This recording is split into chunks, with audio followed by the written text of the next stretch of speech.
میرا خاندان بڑی اکھڑ برادری ہے۔ دین کی طرف جو آئے آپ، راغب ہوئے، آپ کا رجحان ہوا، یہ گھر والے دینی طبقے سے تعلق رکھتے تھے اس لیے آئے، یا کہ یہ آپ کا اپنا شوق اور اللہ کی؟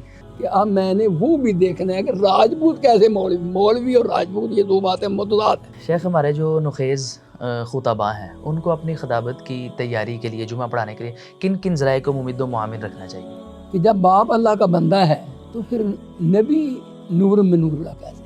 تو پھر میں نے میٹرک کا منتہی طالب علم تھا، میں نے امتحان نہیں دیا مگر دین کو پھر میں نے ترجیح دی کہ ہمارا موجودہ جو یہ دعوتی سٹیج ہے یہ کن اصلاحات کا متقاضی ہے؟ ہاتھ میں کپڑے کا تھیلا، سر پہ پگڑی، کالی زلفیں، کالی بھاری سیاہ داڑھی، وہ ایسے آگے لمبے قد والے، نیچے تہمت۔ تو میں نے دیکھا یہ تو مجھے ایسا معلوم ہوتا ہے کہ ابھی کسی منڈی میں بھینسیں بیچ کر آئے ہیں کہ لگ رہے ہیں چور و ٹھگ، اس کوچہ بازار میں جیب گٹھڑی ہوشیاری سے بچانا چاہیے۔